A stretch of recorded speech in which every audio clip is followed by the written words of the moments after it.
Los mansos, que heredarán la tierra. Aprended de mí, que soy manso y humilde de corazón. Mateo capítulo 11, versículo 29. Manso, según la Real Academia Española, es un individuo sosegado, tranquilo y apacible, que no ataca ni actúa con agresividad, reposado y benigno. Radiografía psíquica de un perfil raro, atípico, un extraterrestre, simbólico y no literal, por comparación con el resto, el cual no refleja a la sociedad actual intolerante, violenta y dañina, por lo que, dadas sus considerables diferencias, el título de mi artículo y mi intención más bien parece aludir a una deseable conquista evolutiva que se anuncia recompensada con una herencia ad hoc, con una suerte de tierra prometida, como registran algunos mitos y metáforas de la vida, al estilo del éxodo del pueblo judío, aun si no aluden a la mansedumbre como necesaria virtud. El manso es un anacronismo, una criatura de otra época, de otro pueblo o de otro mundo. El manso es un rara avis, un personaje extraño comparado con el resto del pueblo, invocado por Jesús una tarde a orillas del lago Tiberíades, ante un auditorio de paisanos suyos, mental y psicológicamente instalados en la época y la fe de sus antepasados, la del pecado original, la culpa y el castigo que inspiró la antigua alianza. En tanto que Jesús es fruto de la nueva ley, un Galileo diferente, como de otro planeta, entre aquel auditorio de personas atrapadas en la idea del pecado, la culpa y el inmerecimiento. La ladera de aquel monte orientada hacia el amanecer aún conserva el sonido de aquellas palabras 2000 años después, y quién sabe si por siempre. Bienaventurados los mansos, dijo el carpintero de Nazaret ante sus atónitos paisanos, porque ellos poseerán en herencia la tierra. Mateo capítulo 5 versículo 4. Los mansos, dijo él. ¿Los pacíficos y cobardes?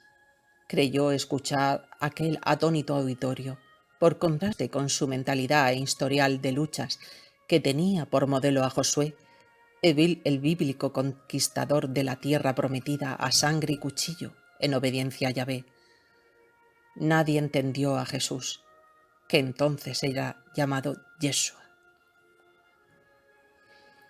He visitado y recorrido con frecuencia aquellas tierras, a veces acompañado y otras solo, nunca como turista, y sí buscando las huellas de aquel simbólico y entrañable mirlo blanco, como quien busca a un familiar o colega de la misma cuerda, no reconocido ni escuchado ni comprendido por los suyos, para decirle que hoy sí le comprendemos y nos sentimos suyos, parecidos a él, y hasta de su sangre y familia, que está compuesta por niños grandes en un mundo de adultos incapaces de oír. Y en aquel lugar, hoy llamado Monte de las Bienaventuranzas, he creído percibir su emoción, escuchar sus palabras y sentirlas en mí, reforzadas por aquellas otras referidas a sí mismo. Aprended de mí, que soy manso. Y le he reconocido manso y compasivo, que complementa con sus palabras el rigor de la Torá, doctrina difícil de cumplir para muchos, pero a quienes él les abre una puerta con su sentir, su palabra y su ofrecimiento. ¿Qué es ser manso?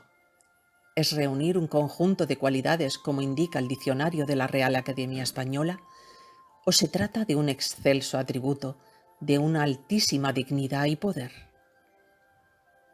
¿Qué hace de Jesús el manso? ¿Y qué nos falta aprender a nosotros, presuntos desheredados peregrinos sin rumbo por el desierto de la vida que sueñan con una tierra prometida? Esta es la gran cuestión, y resolverla tal vez sea el propósito fundamental de la vida de muchos, cristianos o no, que anhelan otra modalidad de vida, un mundo nuevo, evocador del reino de Dios en la tierra. Por eso, y ante la magnitud de sus implicaciones, no caben consejos ni paños calientes por respuesta, sino la contundencia de los hechos. Y eso implica ser de un modo concreto y serlo de verdad, sin peros. Sí, estoy hablando de Jesús, acercándonos a Él, como el sediento a la fuente, sin prejuicios ni fanatismo, por pura corazonada, que es la mayor certeza del alma. Y lo hago en línea con otros artículos míos anteriores, entre los que destaco estos 3 más recientes. Sin pecado ni culpa.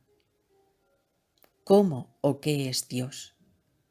Y Jesús, nosotros y la consumación del mundo, cuya lectura recomiendo y de los que recupero unos fragmentos indicativos de qué o quién es ese Jesús que ahora se dice manso.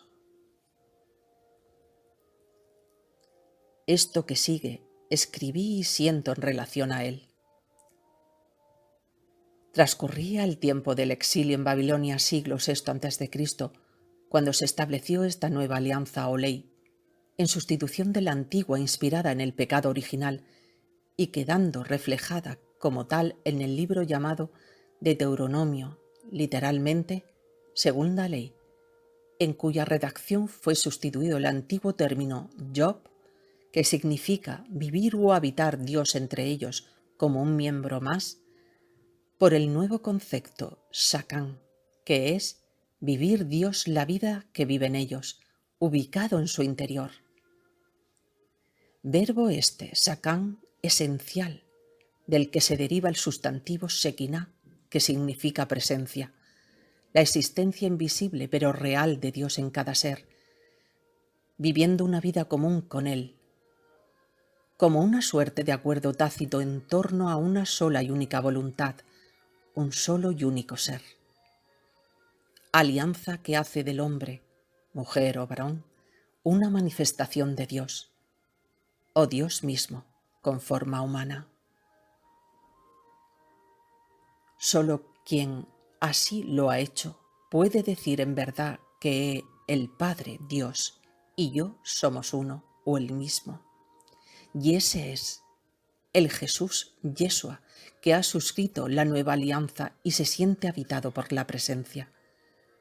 Es decir, un cambio radical, el nuevo Zasgei o la nueva alianza, el Advaita, la no dualidad impresa en el código genético de nuestras células y en el alma o código espiritual, la verdad de nosotros mismos, de lo que somos y en cuyo desvelamiento andamos, Dios y hombre como una unidad, y su referente humano más esencial, que fue y que es, Jesús, el entonces llamado Yeshua, nombre derivado de Yahvé, Dios, cuyo significado es consciente de ser Dios.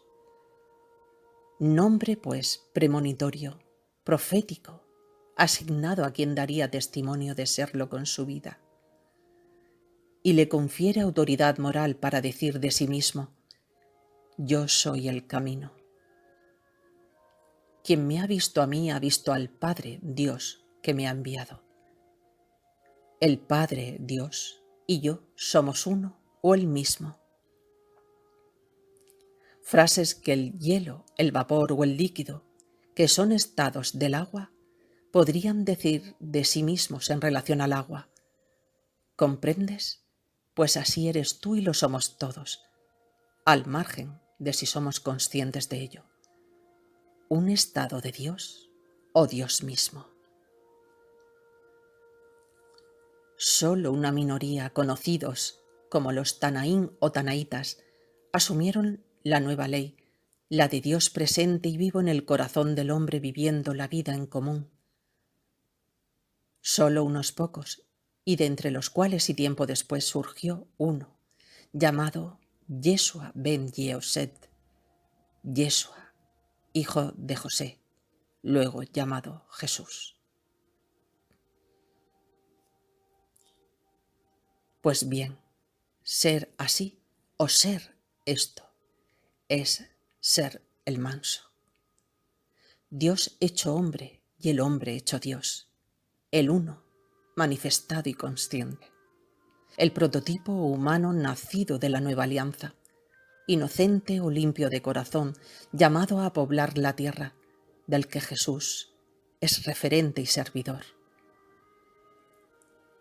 Aprended de mí, que soy manso, decía sobre sí, declaración equivalente a tomad de mí, hacedme vuestro, que es la intención que subyace en el sacramento de la Eucaristía. Ritual bien intencionado y eficaz sin duda, pero insuficiente, pues nada puede sustituir a la decisión firme de ser en Él y como Él. Miembro de esa minoría humana que se sabe manifestación de Dios, al igual que los demás también lo son, aun si lo ignoran. Y, en consecuencia, siendo todos formas sagradas de Él, realidad espiritual que hace de los otros partes de uno mismo, propias, proyectadas para ser vistas sobre ellos, que se convierte así en espejos, el prójimo o próximo, como referentes externos de uno mismo, dignos de ser reconocidos, aceptados, atendidos y no dañados, que es la manera más simple de amar y la primera actitud del manso. Vuelven a sonar en mi alma aquellas palabras de Jesús que inauguraron un nuevo tiempo y lugar con 2000 años de anticipación. Bienaventurados los mansos, porque ellos poseerán en herencia la tierra. Y siento que, con ellas, toda la tierra, nuestro pueblo, nuestra casa y nosotros, se tornan hoy en el monte de las bienaventuranzas, el lugar. Y este tiempo presente, en el día sexto de la creación, la del hombre inocente y limpio de corazón, el manso, heredero de la tierra o la humanidad naciente. Y vio Dios ser muy bueno cuanto había hecho, y hubo tarde y mañana, día sexto. Génesis, capítulo 1, versículo 31. Feliz Gracia, junio de 2023.